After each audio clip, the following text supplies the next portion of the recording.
Canberra Metalheads. The Archives. Me and You is Season 2. Alright, let's kick it.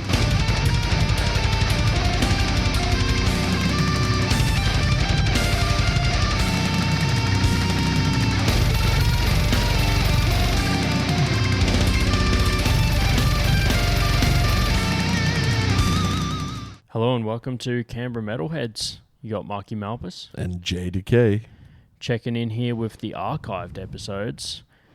This one here is episode 60, and we'd like to thank everyone for listening so far, tuning in. Got through 60 so far. Yeah, 60 episodes of the archives. You've got another 10 left of the archive. We did 70 in total, so hey, thanks for fucking listening, and thanks for coming out and enjoying shows and all that sort of stuff. We just wanted to step in at the start of this one, first of all, to thank everyone for listening, but also just to tell everyone how important this episode was, with the, Peter Hobbs being the, this was the episode that was recorded just before the last show he ever did at Heathen Fest, down the South Coast, so big ups, Hobbsy. Thanks for all the years of metal that he's applied to the scene and the community, and thanks also for choosing us choosing to come down the South Coast and play gigs, and also be on the show. It was a rad interview, man. He goes right through all the years in metal that he did, and yeah, he gave us a big old lesson in how to play the metals. Yeah, dude, and like the story lives on, and hopefully everyone enjoys this interview as much as we did doing it. So enjoy, and thanks for listening so far. Keep your eyes and ears out for more Canberra Metalheads once we get back to some form of normal in the future. Yeah. New metal normal, huh? That's it. The new metal normal. Anyway, big ups, Hobbs. Yep. Catch you soon, brother. Peace. Hello and welcome to the interview section of Canberra Metalheads. You got Marky Malphas and JDecay. Joined here with Peter Hobbs from Hobbs Angel of Death. How you doing, man? Good. Awesome to see you guys. We got it here. We got it here. So now we're going to make a great night. Seen some great bands already. It's killer. You guys have done a great job with this. Yeah, cool. I'm impressed. And that means a lot coming from anyone, but especially from yourself, man. Big time. Yeah, we got a lot of feedback on our end saying like, "Oh man, how cool is it that because obviously we play a few tracks leading up to the gig, and people are saying like, is this really happening? Like, is Hobbs coming back for this gig?" So it's really cool to actually see you in the flesh, dude. Yeah, no, it's my pleasure. It's good venue. People are really cool, friendly, no dramas, and that's what it's all about. Yeah, that's it. You're living down the coast these days. Yeah. I moved up from Melbourne to up into New South Wales. I won't say where I live because I might get rocked through the windows. Because I'm throwing it then.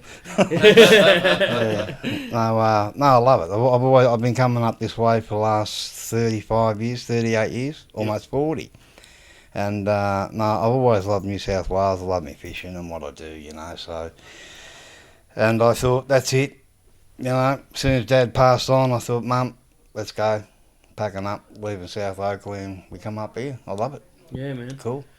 Yeah, so you're getting about doing some fishing and stuff? Yeah, I get out when I can, get out, do a bit of, I just enjoy no traffic. Yeah. No fucking chaos. It's killer, Yeah. Melbourne is more. And you got to deal with it every time. Couple 100,000 probably. Yeah, that's it. I don't know if you guys go down there, your stress level. Yeah, as soon as you get into bloody before packing them and all that, oh man. Just driving around there's oh mate, it's bad. And Sydney too now. Yeah. Chaos. It's good to be at a venue where you can just drive up, load in, get up on the stage, and it's all well planned. You got hotel rooms here and stuff all sorted, so it's good, man. Having a back area not having to load in and out through big stairs and I mean the back of these rooms, you've got the river over here, and it's beautiful. It's so pleasant. Yeah. It's like when I first saw, and because I actually went for a drive to Bateman's Bay. Yep. And I'd already seen you guys were doing things with the South Coast Metalhead things. I'm thinking, that's that pub. So when I got home, I did some research. Yeah. And there it was. And I thought, oh, yep. Yeah, cool. And it just happened from there. Man, that is still crazy. I remember when Lukey was saying that it was a potential thing that could happen. I'm like, man, like... Gotta go for that. Gotta go for that. Like, that's some next level stuff. I mean, we've had a few of the original Aussie, death metal bands played tracks on the show, but to actually be at a gig and interview, man, that's really cool. No, thank you. Massive bucket lister for us, man. Yeah. We had so Bo's in the band as a bass guitarist. Yes, He's also a Monolith who we Correct. interviewed a couple of weeks ago. I've known Bo for about 40 years, and they're both my kids here now, all of them, And God, he works, he puts in hard, puts his time in, and does some great things for the industry. He's got Alpine Records down there in the studio. So it's in his heart. He has it. He's a good guy. Yeah. Otherwise, he Super metal passion, man. Love it. Yeah. Man, the son's the same. Yeah. Young gun. Really enjoys what he's doing. Won't put the guitars down. He's always... Yeah. He just needs to put on fucking shoes. Yeah. End up with the flu, He was telling me that in total he's played in 10 different bands, and he's only a young fella. It's pretty crazy. He's amazing. I've seen him as a kid, and he used to sit there and used to watch us and pick up the guitars, and he used to dag around and whatever, and then all of a sudden, boom. Yeah. He's got inside him his uncle. Yeah. Yeah, Merm. His uncle Merm. Sadly passed away many years ago. But he Merm's in him. He's there, man. You can see it. Oh, he's so talented. It's cool to see also, like, the younger generation coming up into the scene. Yeah. A lot of the time, sometimes, I know with certain other bands and other scenes, once someone goes, that's the end, but it's good to have a good young crop coming up. I asked Zach to actually play the gig that I was going to do at Steel Assassins. And then when I was crook, I thought... And then I had another attack, and I thought, nah, it can't happen. And I was so disappointed. Because I wanted him to have odds on his repertoire, on his CV. Yeah. And I thought, okay, I'll give him, this is it. This is the one. We're going to be here, we're going to do this. And it's good for him, because he can say, yeah, I played with Hobbs with the old man as well. Yeah. So it's just that little bit of help, a little bit of something you can say, and it's good. Good for the young ones. Yeah. Right. And he listens too. Yeah, no, the main thing is he listens, Many don't, but I didn't either. No, good kid. Yeah, so you've done some pretty crazy touring and stuff like that. What's some of the highlights of the career so far? It's all been a highlight. Yeah, it's all been up there. Yeah, it's all been a highlight. I mean, I could be here for days. But America was so cool, and Europe too. It doesn't matter where I go in the world, I bump into everybody that I know them. Faust, Fenris, and all these dudes, and all these black metal guys and whatever. I've got another fellow playing the band up here now, play with in Japan. Yeah. Frog. Yeah, Robin Stone. Yeah. And that's why I was so excited to come here and see all these dudes, bastardizer and everything, and I'm thinking, fuck, we all know each other for years. Yeah. This is so cool. It's going to be good to hang out. America I loved, Europe I love Australia too. But, unfortunately I got crook and I had to cancel the American tour. And, because that was really cool too. That was the tour was fantastic, better than the other one. And, I didn't feel well, same deal, that's it, boom, struck me off, no insurance, wouldn't give me nothing. You can't go. Yeah. Doctors tell you you're going to die up there, mate. You're going to die on a plane. Yeah. You think you have heavy, And, and then I started to get a bit better again. As soon as I got to Europe, again, bang, back in hospital, thinking, this is fucked. Yeah. And I in the end, I got to a stage where, okay, Europe and America, you've got to say goodbye. If you can't travel there, and you can't have somebody write and get all this tour organised, and then the last minute, oh, bro, I'm sorry, I'm in hospital again. Yeah. It just sucks. You can't do it, so better to just say, I'm done, and that's it. you know. So, but no, I've everywhere I go, I have a good time. I respect the promoters, I respect the radio stations, I respect everybody in the industry, because without you guys, I wouldn't be here. Yeah.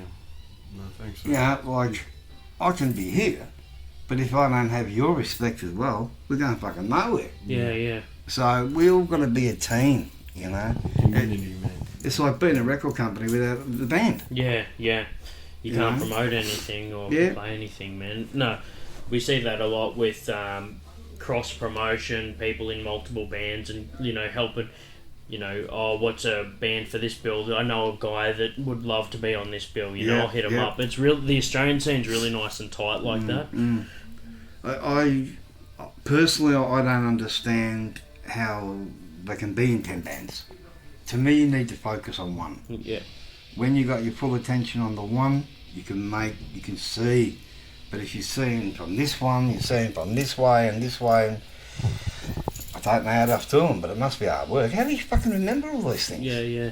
And what band am I in this week?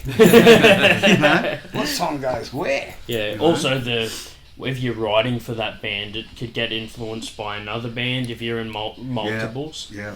I know that. So I interviewed Patrick Jensen. He's in The Haunted and Witchery. They toured with At the Gates. Yeah.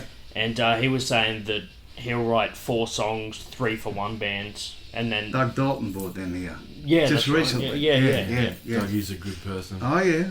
I've known Doug for a long time from Killraiser and everything. And his brother, he just come and done some flooring in the house. Yeah. Down there, it was really weird. And had this ding dong. And I opened the door and this bloke standing there. He goes, "I know you." I'm thinking, I know you too, but I can't think from where. He goes, "I'm Doug's brother." And he's a drummer. Yeah. So, no, we had a good few days doing the work and having fun. But it's good when you can interact with the people too. Yeah. Like I always, if I've got time, I'll spend time in that crowd and I'll watch the band. And I'll listen to them and whatever, and because it's justice, it's support. Yeah, man. Yeah, I know what you mean when it comes to seeing the bands. I mean, we interviewed lots of bands and we get, a conversation about what happens behind that song. Why did you think of those lyrics? What the writing process. But if you only watch the band, you don't know all of that. Yeah. So it helps make a bigger picture.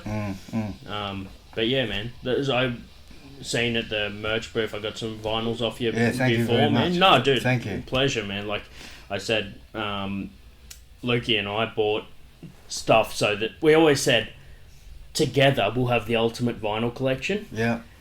But what he doesn't get, I'll get, and what I don't get, he gets. So together we've got, combined. Yeah. And it's always been that way ever since the old man showed us, like, Bloody Sabbath when we were kids. What sort of stuff do you remember listening to coming up? Look, Sabbath has been one of my favourite bands. Yep. Judas Priest, Alice Cooper, theatrical things I liked. But there's so many. I mean, I could be, again, for hours and hours. And I hate to forget as well who I like. Yeah. And you think, oh yeah, but I like them too. Slayer, man. Wow. Yeah. Slayer was my favourite band. Yeah. They really were cool. I got the chance to play with them in Finland. Oh yeah. Right before them. Marco, promoter from Jolly Metalheads, he had it all set up. Like, he asked me to play there first.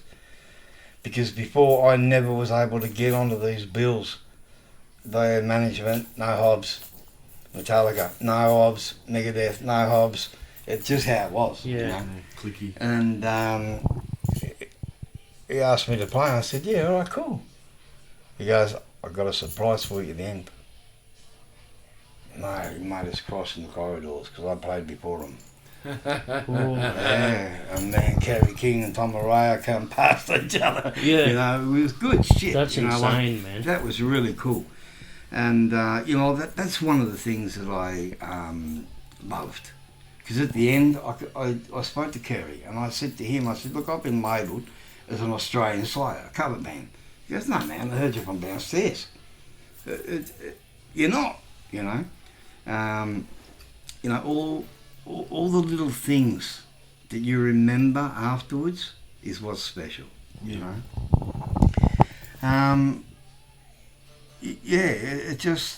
It's funny. Dio was the same. I mean, Rainbow. I love Rainbow. And Dio with Black Sabbath. I played in Wacken in 2004. And Dio played there as well. And I walked up to him and I said, I just want to tell you something, Ronnie. And he goes, whatever you want. I said, mate, when I was 9 years old and I saw Rainbow and Richie Blackmore and Deep Purple, I said, you made me want to be in a band, right? And he goes, thanks very much. I've listened to your bullshit for half an hour. And he goes, I know who you are. He goes, and I'm 60, and he says, you're the sort of guy that makes me still want to be in a band. Oh, How fucking cool is that? Yeah. I think fucking, you're my idol, just say that. Yeah. Wow. You know, that's insane. It's amazing things, you know. So many bands around like that. When I was meant to go and play in States last year, I got guys from fucking Amon playing for me. Deicide dudes, you know, and all these really cool guys. Yep. And promoters there, they're cool too, you know, they're down to earth. And Tampa, very cruisy. Yeah. Like, I had to pinch myself a few times to think, fuck, is this John live? Yeah. And it was just like nobody cares. Yeah. You know? Just so laid back.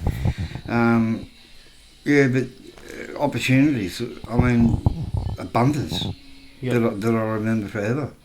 Man, things like playing at Wacken and stuff like that, what's those big festival crowds like?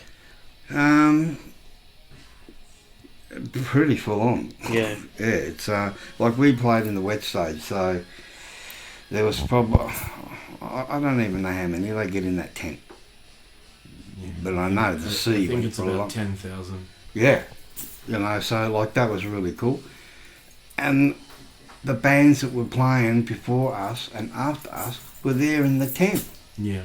Bear Mayhem is there. Like they're my buddies. You Yeah. know? And they're all there watching, and they're thinking, fuck, he finally got back here.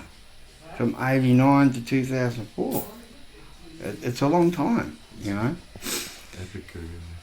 Yeah, it's to all that time, and then 2014 you go to America from 1989 when you wanted to go. Yeah. It's just crazy, you know. Like, it just didn't have that. Something was wrong. The lineups or whatever. Somebody couldn't go. Yeah. And you think, like, why didn't you tell me that in the first place? Instead of all this rehearsing, Yeah. could have just gone, no. Anyway, time and things happen for a reason. It wasn't meant to be before. Yeah. Yeah. That's how I look at it. Indeed. You know? Man, so over the was it since the last gig you did? How long's it been since you've been on stage, man? 2 years. 2 years? 2 years. I picked up the guitar twice. And how's 2 days ago. Yeah. What sort of set are you looking at tonight? What's any standout songs that you We're know? gonna. I said to Bo and the fellas, I said, look, we're gonna do the old classics because that's what people want to hear. I said we'll probably do about 3 off the new album, and that'll take us into the 50-hour mark. You know, and I said, plus we've got to slow down a bit, and I don't want to blow out of time. You know, like I respect the times of what the venue says. Yep. You know, so we're going to play some old classics and we're going to play a few new ones, and we just get through it and farewell. Yeah, man. Fuck yeah. What a way to go out, man. Is there any tracks that you know is on the vinyls that we could play in the show after the interview? Something you want that you reckon people would like to hear after this? If possible, I'd like to play some of the tracks off the new album. Yep. because the new album to me was a gift of all the influential bands that I got into.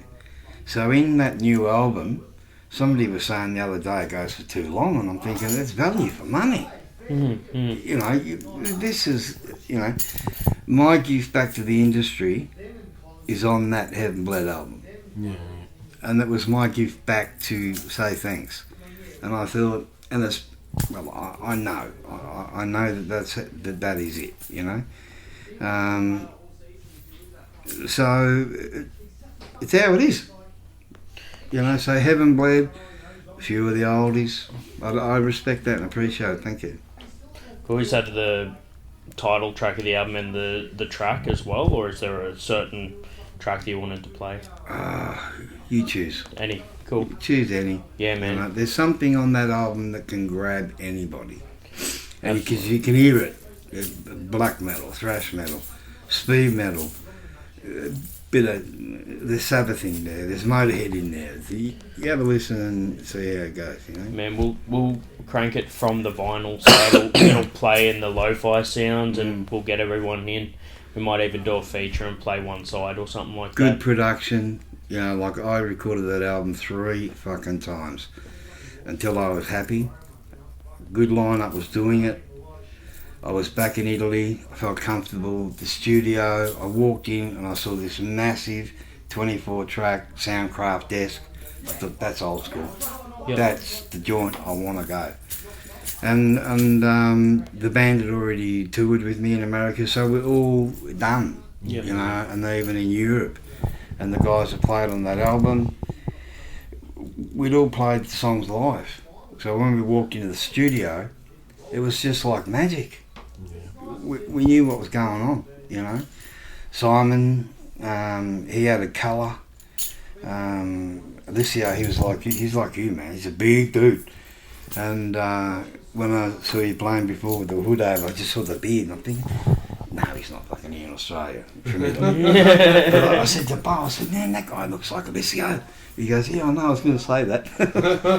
And yeah, so, you know, and he was like my son. All the guys from that album, the new album, they were like my sons. And they put their heart into it. Not just roll up there and go, yeah, I'm doing the job and move over. They really gave it all, you know, and it shines, you know. But please enjoy it, whatever time you have. I respect to do what you wish. Thank you. Yeah, so Unholy Vendetta is Jay's band that played before, man. They just their first time in, except for they actually played without the gates for that tour we're talking about in the Canberra show. And this is aside from that, only show in, 6 years? Since 6 years. So yeah, getting back into it, man. I think when I first moved to Canberra, it was one of the first bands I seen. So it's cool now to see them here as well, because I grew up in Moruya. I just saw Joel out here tonight. Yeah, man. Yeah. He's been on the show before. Yeah. And he come up and he goes to me and he goes, bro, do you know that I used to watch you in Taurus? And we're going, nah, don't bring all this up, bro. I don't want to feel 80. And he goes, no, it's true, man. He goes, I saw the first gig with Mortal Sin in Melbourne, you know. He goes, I saw you in Taurus. He goes, I'm here tonight. And that's cool. You know, that's really good. Because who was the drummer that used to be at Armored Angel? That's Joel, yeah.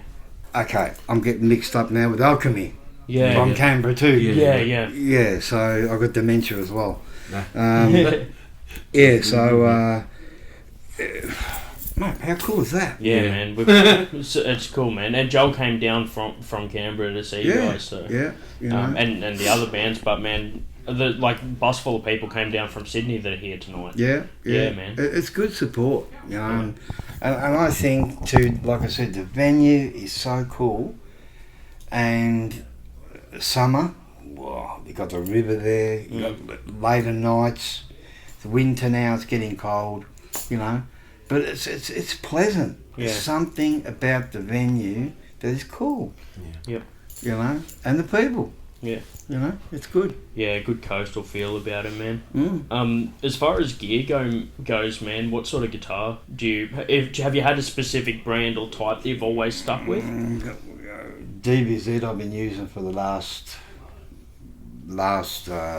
probably 4 years. Yep. They looked after me really well. They still do today. Of course, the amps, Diamond, same company.